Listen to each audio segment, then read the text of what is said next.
كنت سألتك عن اللحظة التي قررت أن تلبسي فيها الحجاب، متى كانت؟ تعبت وعايزه الحقيقه ومش قادره وعايزه اطرد الهوى، عايزه اطرد الهوى باي شكل. رحت للشيخ ربنا يكرمه ويعزه، قلت له قول لي الحجاب جنه ونار ولا درجات جنه؟ لو جنه ونار مش هلعب، لا حلو. انا عايزه ادخل الجنه، مش ممكن ابدا. انا ما بقدرش على لسعه ولاعه ولا كبريت ولا شمعه ولا حراره الشمس، ولا ما اقدرش. لو درجات جنه انا راضيه بالبدروم. وقتها ايوه، اللي هو انا بقول لك الحقيقه بالضبط. نعم. فجي قال لي، ضحك زيك كده بالظبط وقال لي سبحان الله العظيم، شوفي يا اخت حنان، كل ما هو فرض جنه ونار، وكل ما هو نافله درجات جنه، وما زال عبدي يتقرب الي بالنوافل حتى احبه. قلت له طب هايل، قول لي جنه ونار ولا درجات جنه؟ فقال لي طيب انت مسلمه؟ قلت له الحمد لله. قال لي جاهدتي للاسلام؟ قلت له لا انا اتولدت مسلمه. قال لي طب كويس، يعني انت وارثه الان الارض.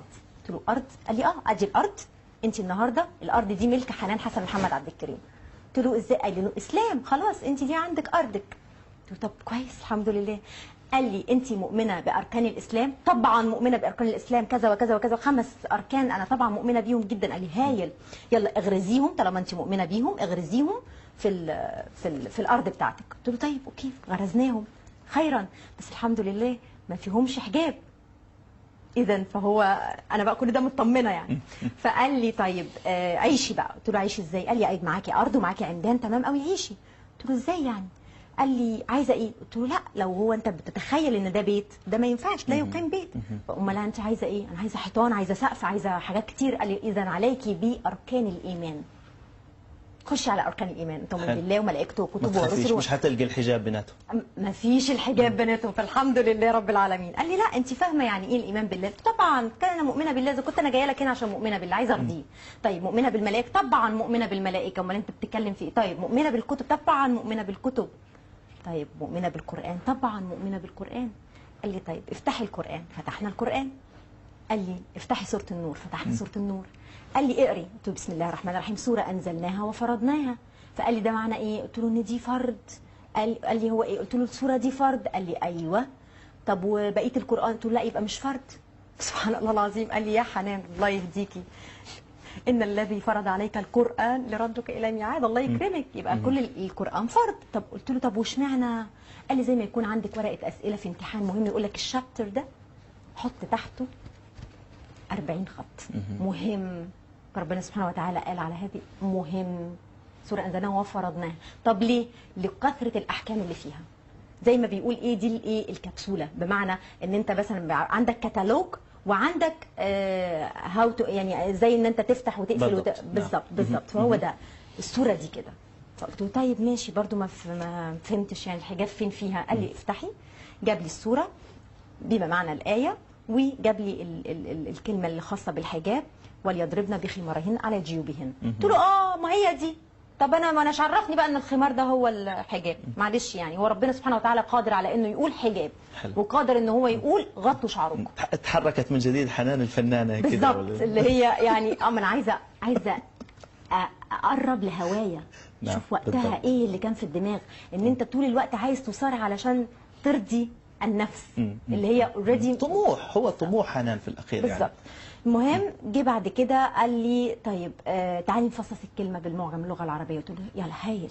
قال لي قولي خمار جايه من خمر. قلت له خمر اللي بيشربوه؟ قال لي ايوه هو خمر اللي بيشربوه. طب خمر معناها ايه في المعجم اللغه العربيه؟ هو غطاء للعقل. قلت له طيب، وفتح لي ووراني غطاء للعقل. اذا محل العقل فين؟ في الكوع ولا في الايد ولا في الركبه ولا في الرجل؟ فين؟ قلت له لا في الراس. قال لي يبقى خمار هو غطاء ايه؟ قلت له الراس. قال لي اي نعم، فهو حجاب. فلما جيت اتكلم كده قلت له ايه ده؟ وهو خلاني انا اللي اقول مش هو اللي قال. قلت له اذا فهو فرض. قال لي تخيلي يعني جنه ونار. ايوه لا اله الا الله. وزعلانه جدا بقى. فانا جيت امشي كده قال لي تعالي يا حنان اصبري. قلت له ايوه.